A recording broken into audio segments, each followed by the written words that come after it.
make a start. So this session really came about because I'd been doing a bunch of different AI training for organizations, and I guess diving straight into the deep end and teaching them how to do some reasonably complex, very useful, but reasonably complex things with AI. And one of the questions that I kept getting over and over again is, but where do I start? So this session really is about where to start at the strategic level. We do some other detailed training about how to work step by step to get the best out of AI. So there is, if you might have seen the sequence where you can go through and you can prompt ChatGPT, for example, then you can create what they call your own GPT, which is the tool that allows you to set up a prompt once and use it over and over again.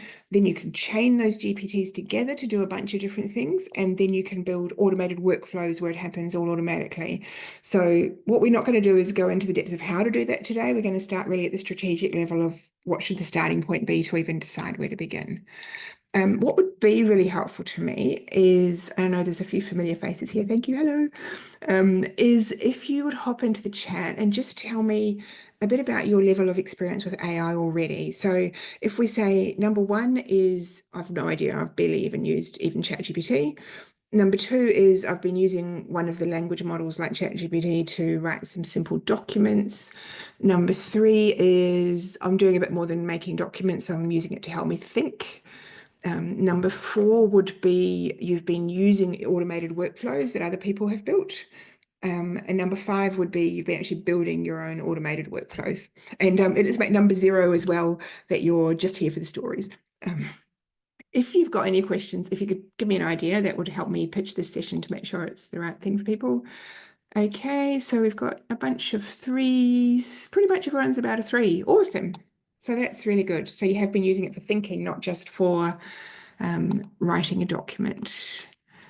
That is great. So if you have any questions along the way, just quickly housekeeping thing, pop them in the chat and I'll keep an eye on them. I'll check on them every now and again. We should be about 40 minutes today, I would think.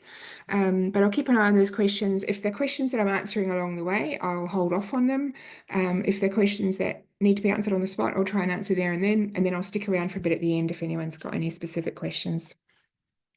Okay, so one of the things that we've seen with corporate clients for AI transformation, let me just give you a bit of context, perhaps. So what I've been doing is running AI business transformation programs for bigger companies, and I've seen a few patterns that keep coming up. I've seen that the CTO is working on AI in some cases, but nobody else knows about it. I've seen that the CTO is really busy with major projects and hasn't even had time to think about AI. The other thing I've seen a lot, we did a little survey of a training client recently where they had about 600 staff, and the CTO and the CEO said, no, we're not doing any AI stuff yet. We'd like you to come in and help us figure out where to start. So we did a survey of the employees and we found there are about 20 different AI tools being used in the business, none of which any of the managers knew about.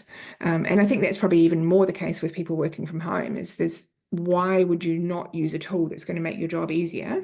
And so organizations really need to get ahead of this and have policies and systems and rules around use and about not use, because you don't necessarily want all your confidential data being thrown into somebody's AI tool that you don't know where it's ending up.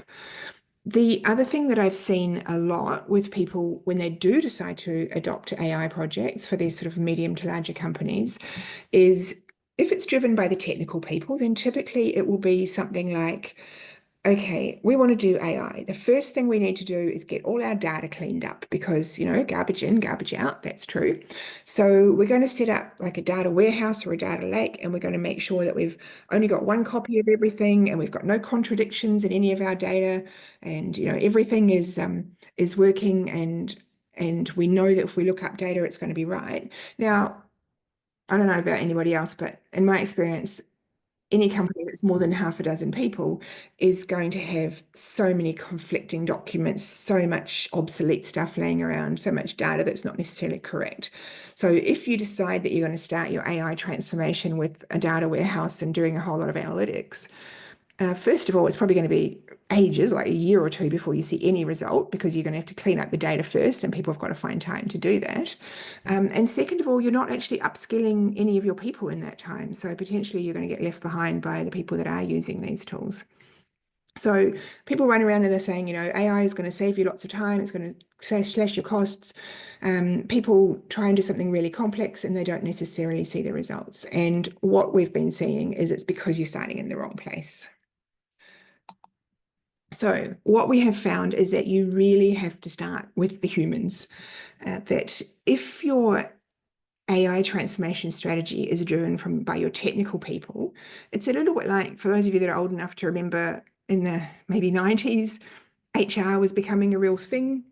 Like up until then, you might have had a person in HR who was maybe an admin assistant, and their job was to help you, post the job ads and book the room for the interviews and things like that. But HR was generally being done by the individual functional manager. And so what happened in about the 90s is that HR became a far more complex profession, I guess you would call it. It became something where they were really the expert that, and when it's working well, who are guiding the rest of the management team on how to get everything right in terms of talent acquisition and management. Now, I think the same thing is happening today with technology and with AI. So initially, it's the CTO or similar role who is saying, "Oh, I'm going to look after AI because, I'm the technical person." But just like the HR manager in the 90s might have got much more involved in getting and training and developing the right people, they still didn't run those people. They didn't manage them. And so your managers who are managing the different functions in your organization are going to need to learn the skills of being able to manage AI and managing AI agents. We'll talk very briefly about, creating AI employees and how that can work. So it's not a thing that can be solely done by the tech team. So basically, the world is changing whether we like it or not. Like the people who've got the AI skills will be valuable. The people who don't may find themselves left behind or out of work, and sometimes they have a bit of an existential crisis about that. But it's like join them or what is it? Be beaten by them or join them, really. So one of the reasons that AI is not currently working in a lot of organizations is they're starting with the tech stuff, whereas we really need to start with the humans and treating your AI tools like another team member, really, and starting with really simple tools, not really complex tools. So today's focus is really going to be about how to use some of those simple tools more effectively before you go on and do any complex things. So use the simple tools, see a return on them, and then move on to the more complicated stuff. Hopefully that's making sense so far. So what we're going to cover is we're going to cover how to delegate to AI. And one of the things that I've noticed is that people who are good at delegating to other humans are also good at delegating to AI. It's not that different, really. You've got to be able to explain what you want and how you want it and get it done. We are going to talk about how to choose the first AI projects in your organization, and we're going to we're going to talk about how to find the bottlenecks that you can overcome with it.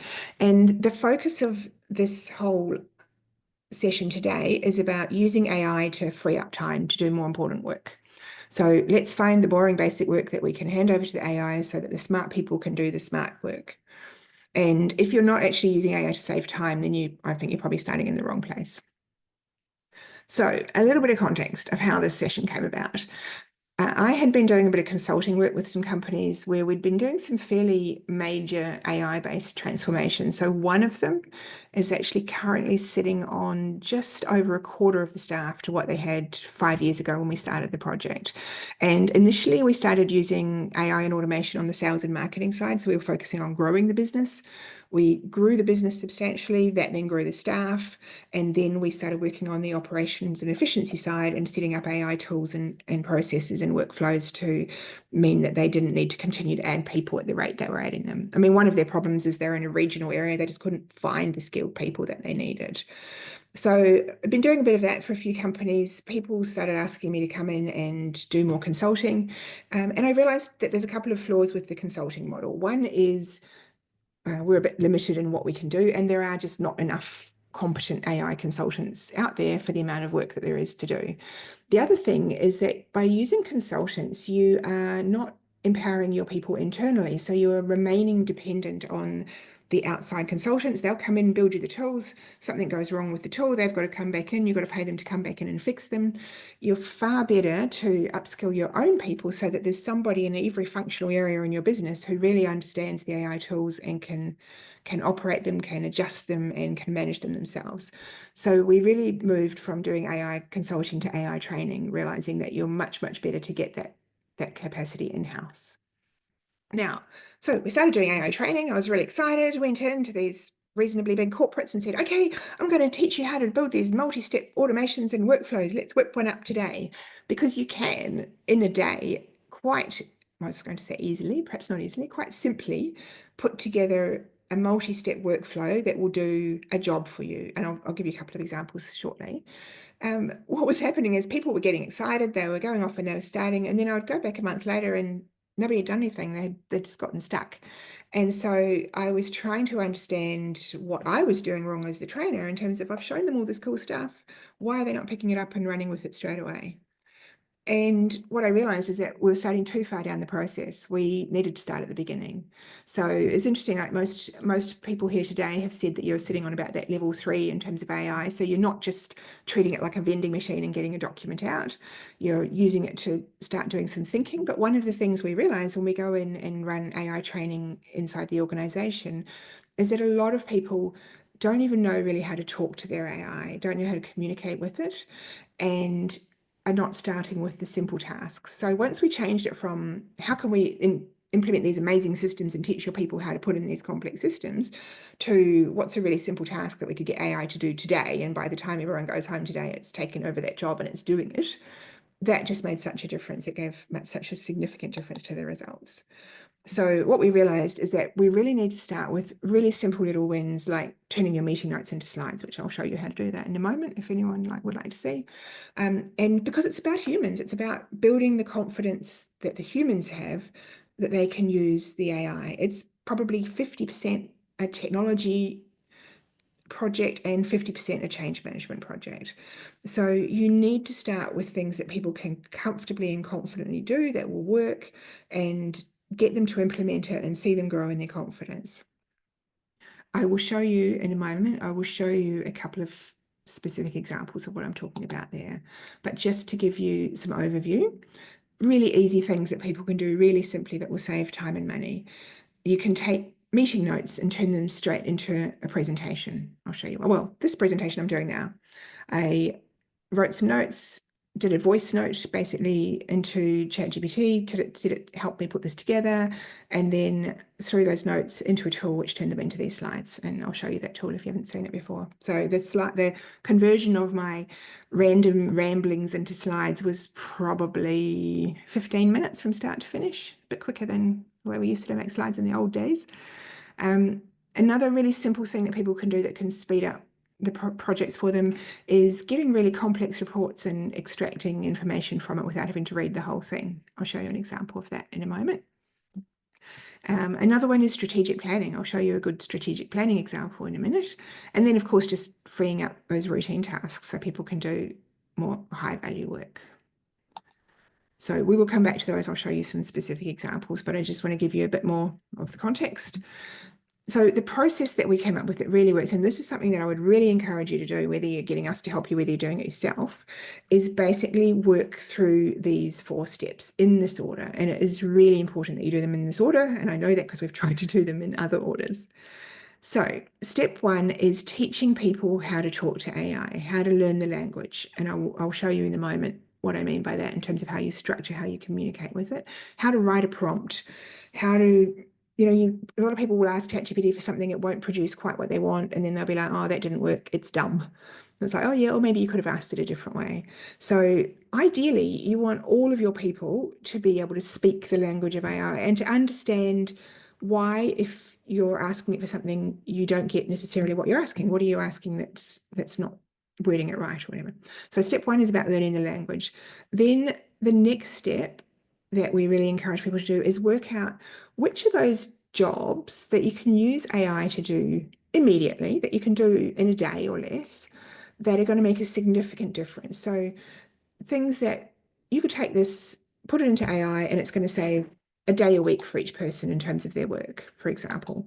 You probably wouldn't want to use anything that is less than that. Now, I just got a message that someone said they can't see my screen. Can you guys see my screen? Could somebody just chip in and say? I've been going through a bunch of slides, but if you haven't been able to see them, oh, you can. Awesome. Okay, thank you. Perfect. And yes, there was a question about, will I give you a copy of the presentation? I'm happy to. If anyone wants it, just let me know at the end and I'll send it out to you and you can go through it in your own time.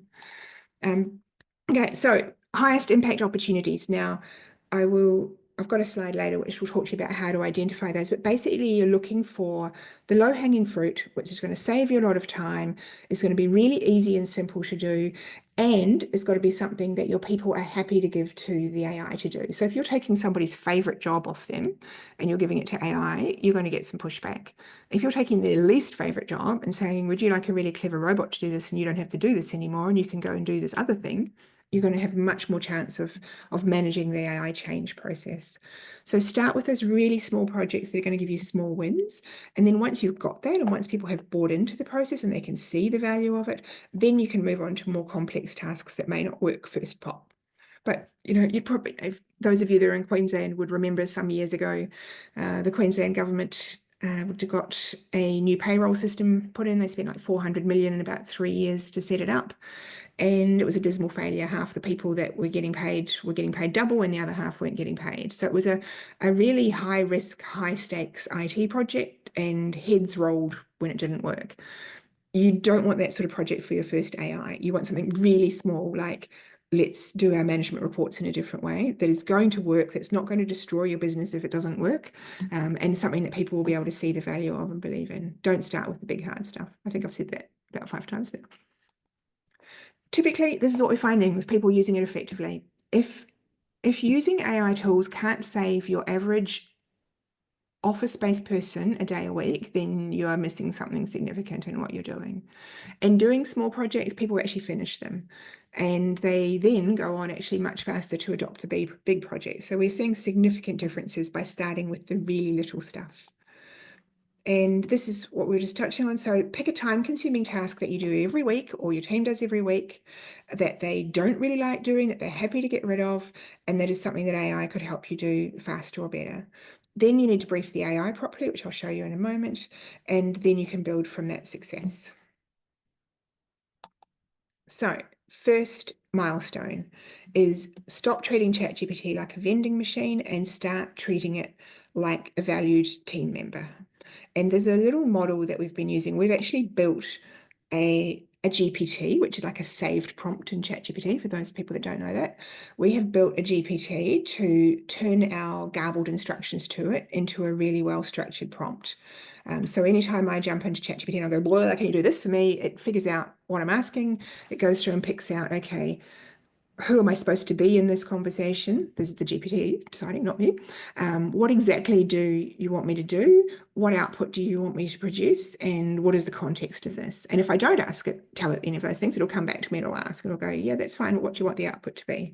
So you can pre-train it to make sense of your instructions. Now, for example, here's a little one, and I will show you this one as a real example.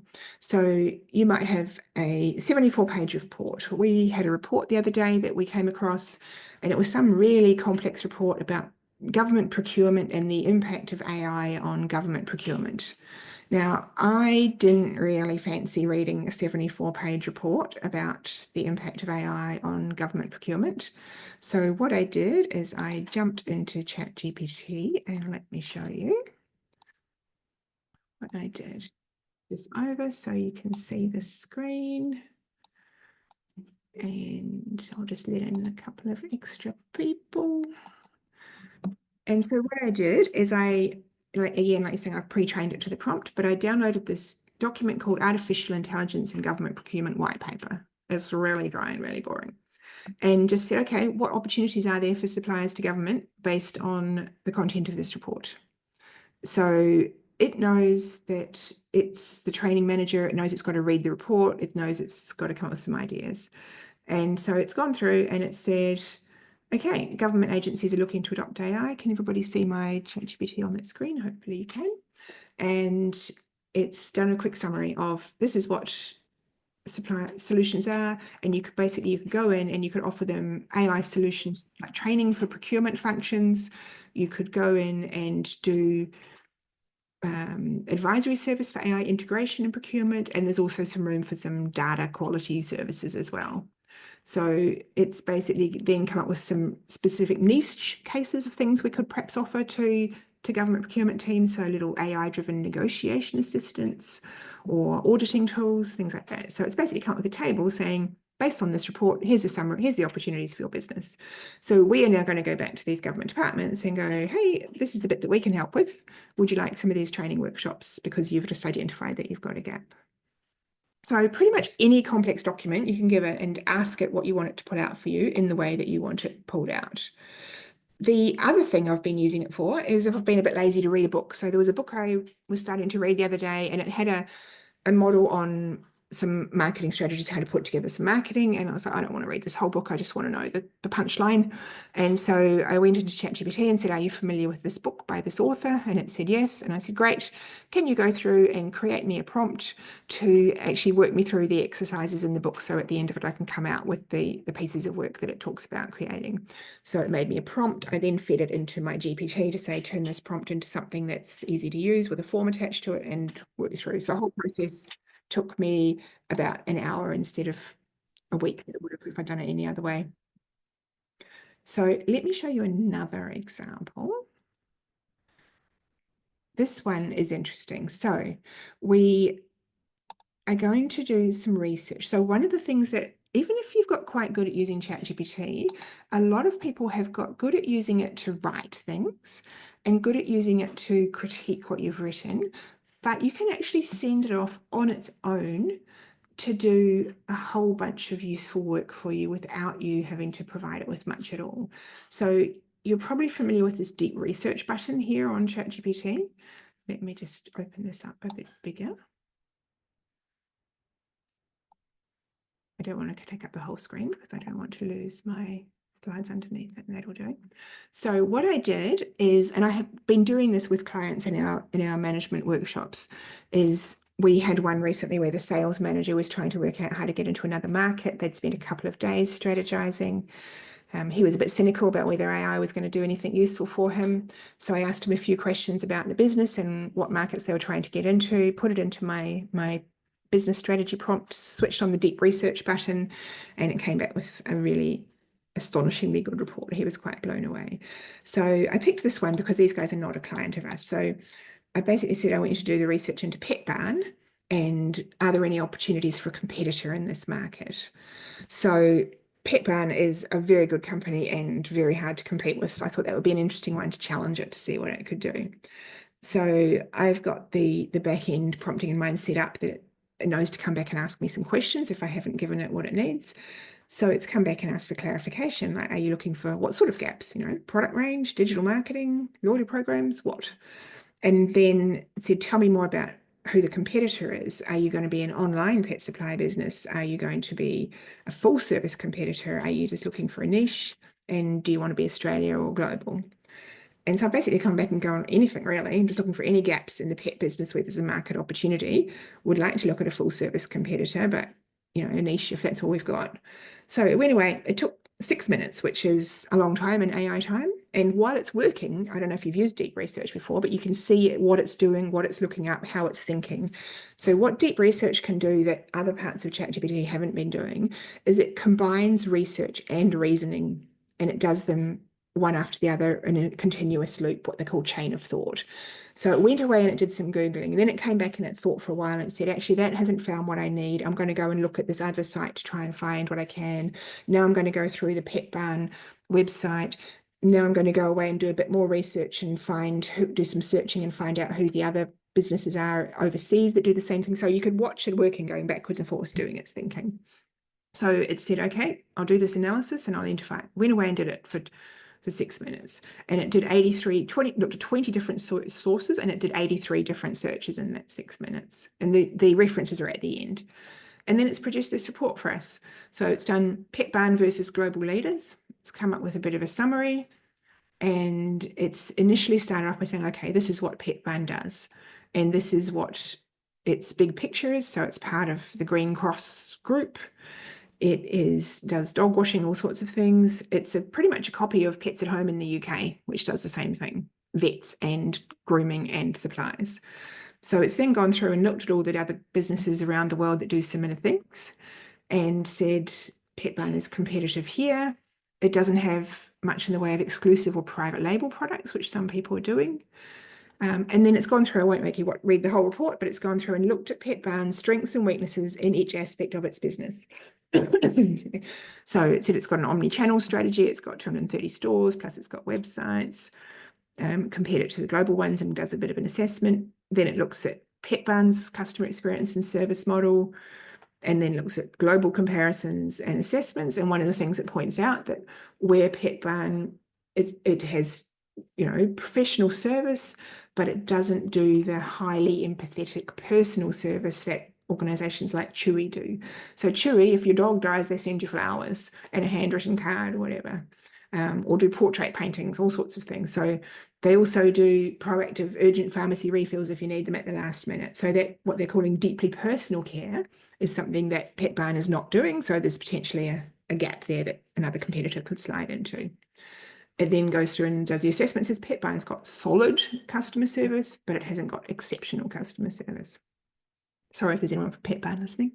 It then evaluates Petbarn's shipping and delivery kind of models and says that they do have 2-hour delivery in metro areas, but they could perhaps look at having logistics centres in other places to speed up the delivery to regional areas. That's an area that they're slightly weaker.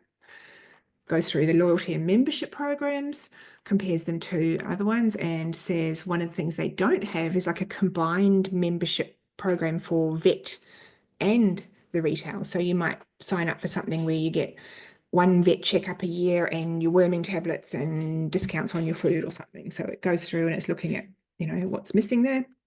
Pricing and positioning, it says it's not the cheapest. It says Pet Circle is actually cheaper in Australia, and so on and so on. So it's done a really detailed, comprehensive report. Once it's gone through all those different areas, looks at its digital marketing, says it's a bit beige, and then it looks for the gaps. So it says, okay, the exceptional personalised service is an opportunity for a competitor.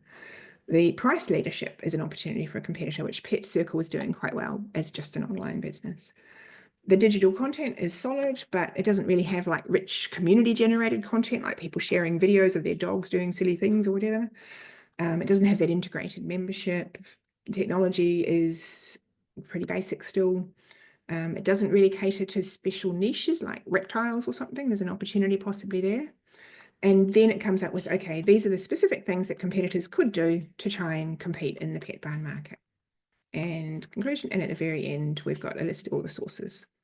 So if you want, one of the things that we've been doing a lot is teaching managers how to use deep research to really do that strategic thinking in the organization. And there is some talk about that whole middle management layer, how seriously it's going to be affected by AI. Like up till now, it's been like, oh, okay, we only need the marketing manager and all the marketing staff can go and be replaced by AI tools. But in fact, there's also some quite senior management roles that can be at least significantly enhanced by using AI tools. So that is kind of cool. Not that difficult to do if you know how to ask it to do it in the first place. The last little example I might show you is a non-ChatGPT example. Let me just pull this one up, and I think you might find this quite interesting as well.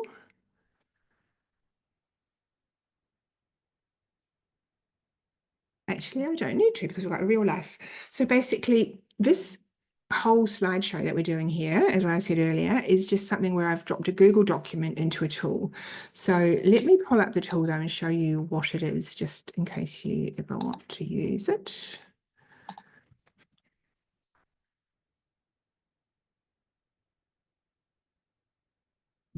So drag that over, you should be able to see that. So this is a tool called gamma.app. I've got a paid account, but there is a free version that you can do a dozen or so documents in before you have to pay. And Gamma will create these beautiful looking documents like the slideshow that we're using now, either from a single line prompt when you just say, make me a presentation about XYZ, or you can bring in your documents. So let me just show you how quick and easy it is. So I'm going to upload a Word document. I've got this joined to my Google Drive, so anything I've got in Google, I can convert into something nice. But we're just going to go here and we're going to grab this document. Actually, so this is a little ebook that I'd written about how enterprises can use ChatGPT more effectively. It's got a whole bunch of little tools in there on how to use it. And so we can turn that into a presentation, we can turn it into a website, we can turn it into a document, or we can turn it into some social posts. For the sake of this, I'm just going to turn it into a document to give you a bit of a live demo. And we can choose to either preserve the text that I've already written or condense it. In this case, I'm going to condense it. Or we can generate brand new text, and we choose what language. Let's do regular English. We want the images to be made, all that sort of thing. Actually, I won't condense, I'll preserve it.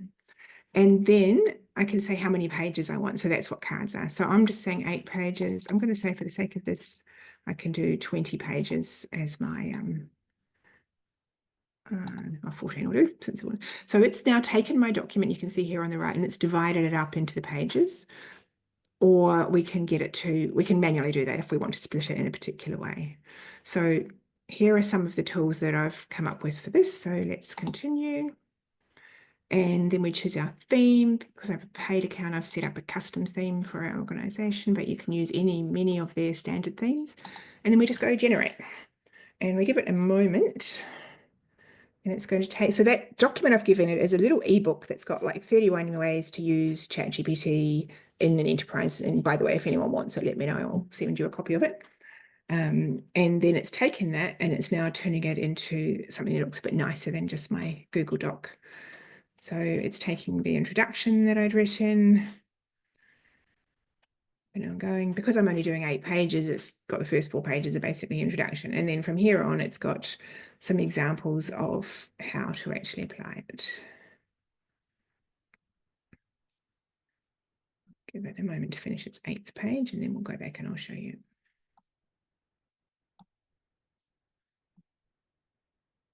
So still going, 3 more pages to go.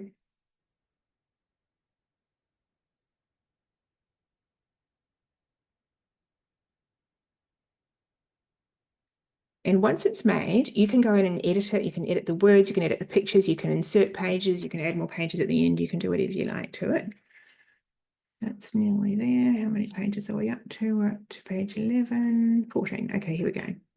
So we'll go back. So the first few pages were just the cover page and the introduction and things. And then it started coming with, okay, how are some real ways that we can use AI in an organization?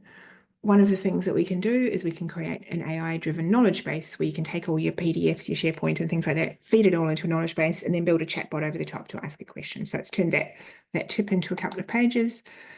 It's then made a section about compliance documents and said, okay, if you need to keep updating policies, you can use you can get AI to hunt for the new legislation, update the policy. So it's basically taken all the little ideas that we've been using and put them together into a document that looks pretty, basically complete with photos and formatting and things. So handy little tool. I know it's not ChatGPT, but I thought it might be useful to you. Okay, how are we doing for time? 10 more minutes. Let me just quickly show you a couple more things. So once you've taught people how to talk to ChatGPT and prompt correctly, the next stage is doing a triage effectively to go, okay, where is our biggest pain point that we actually want to apply AI? Is it related to, it's usually one of 2 things in my experience.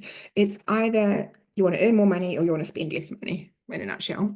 So it's either related to time constraints, that we are too busy and we need to be able to get more done with the resources we've got. So it's a productivity issue, or it's a growth related thing that we want to expand. And by getting clear in your own head where your biggest stress point is, because organizations either have too many clients or not enough clients in my experience. If you get clear of which one of those you want to start with, that's where you'll focus your energy initially.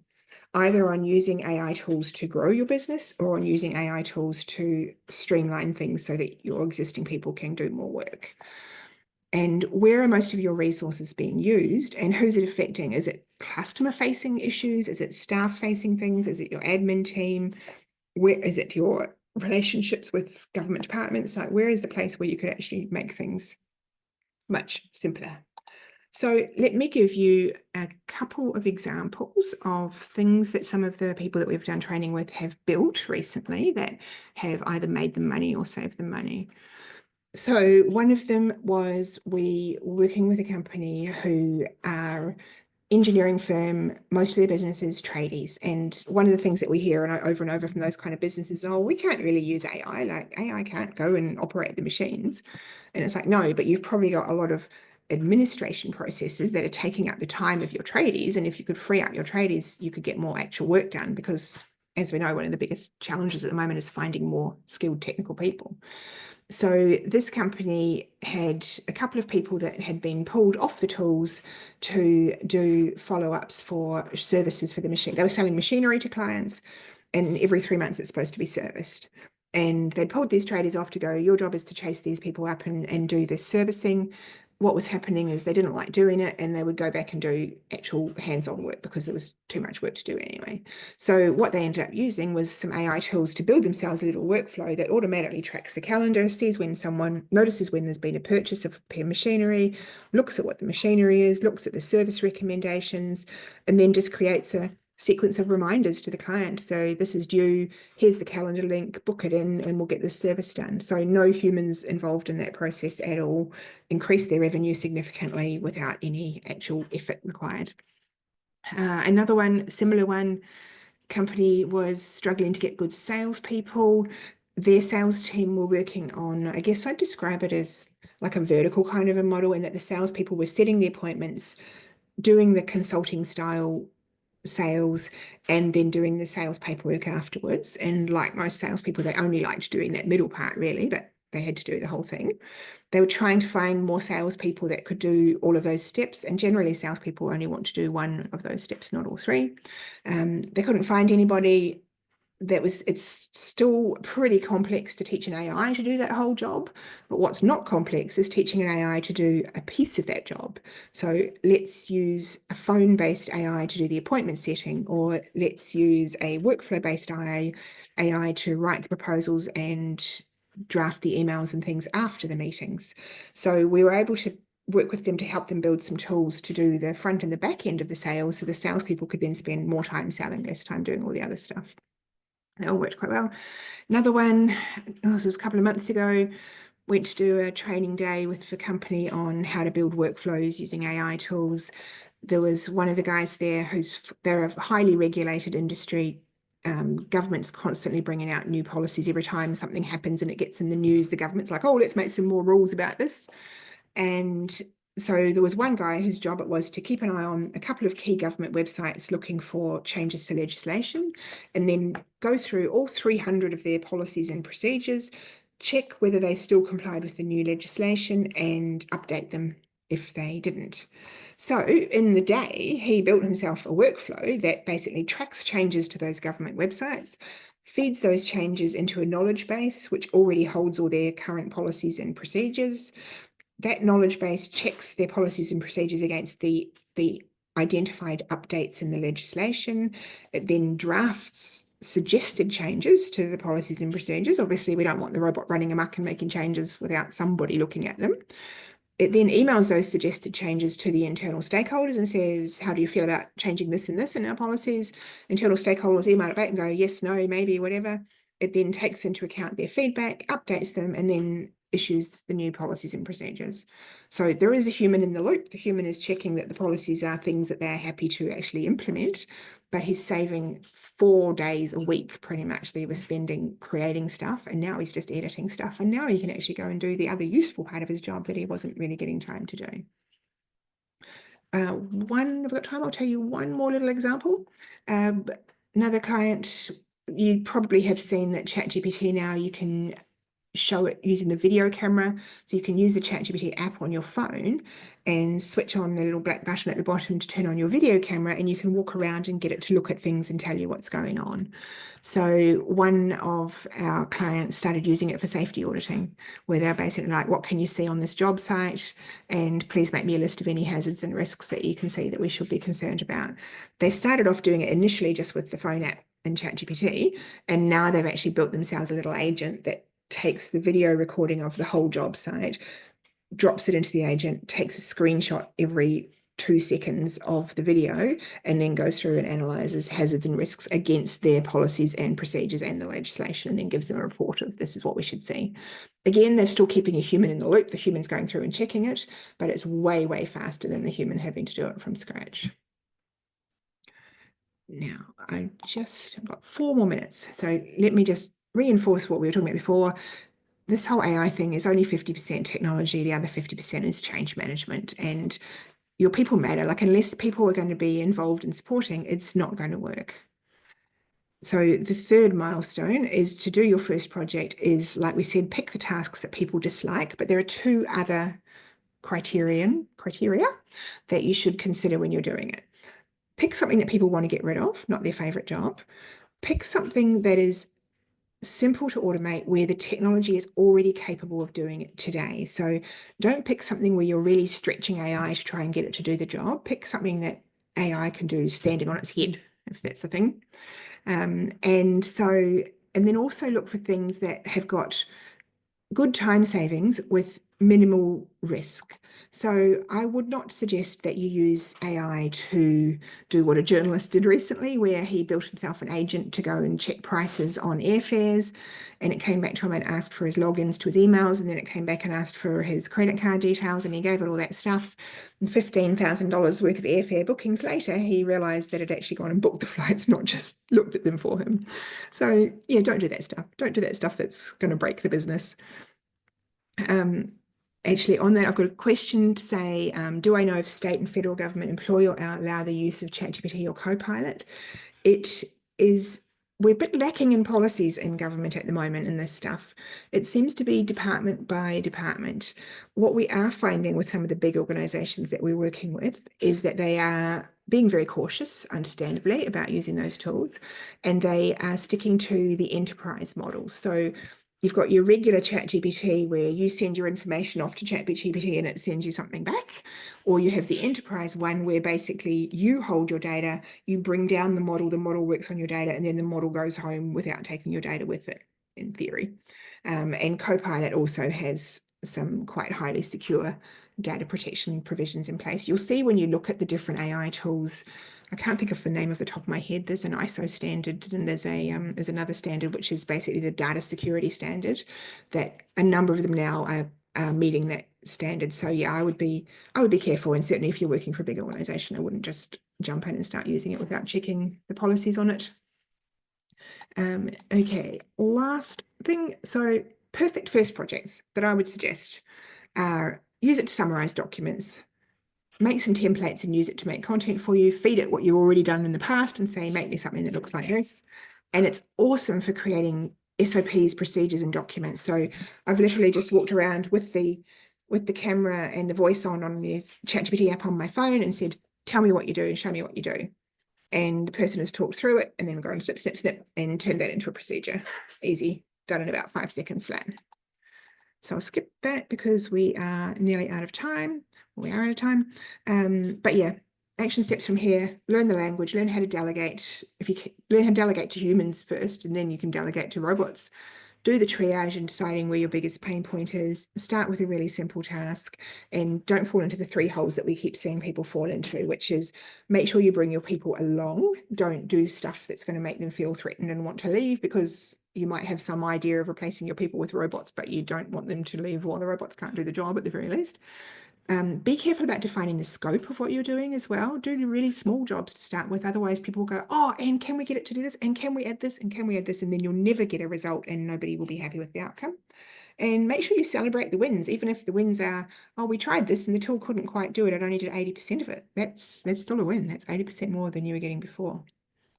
So just before we go to any other questions, if people have got them, just so you know, we're doing AI training for organizations these days. We're doing quite a few private briefings for CEOs and for chairs who basically reminds me a bit of many years ago. I was teaching one of my bosses to learn to swim, and he drove me to another city to do the swimming lessons because he didn't want anyone to know that he didn't know how to swim. So we're very happy to do one-on-one briefings for people who want to know this stuff and want to be able to ask any of the questions that they're worried might feel like dumb questions, because there are no dumb questions. And then we're also doing workshops in organizations, teaching people how to use these tools, how to get the best out of them, helping them identify which bits of their job could be made easier and faster and more efficient with AI. That is it. Let me pause for breath. Thank you, everybody that turned up. We've actually had a really nice turnout. Thank you. I'm just checking the other couple of platforms as well. I have a question. Hi, Caroline. I'll just answer Caroline's question. And if anyone else has any other questions, you're welcome to stick around and ask them. Otherwise, if you would like me to send you the recording or the slideshow, I'm happy to do it. If you would like that booklet that I put together about, I've done 3. I've done enterprise use of ChatGPT, small business use of ChatGPT, and personal use, and just a whole lot of different ways to use it to do cool things. If you want any of those, message me or drop it in the chat and I'll get them to you later. We have a question from Caroline. Hi, Caroline. How did you become so knowledgeable on AI? That is an awesome question. Because I had semi-retired and I was sitting out here on the farm where I am today doing land development, and then I got dragged into consulting for some companies who were like, can you help us fix this aspect of our business? And I just ended up down the AI rabbit hole about 5 years ago.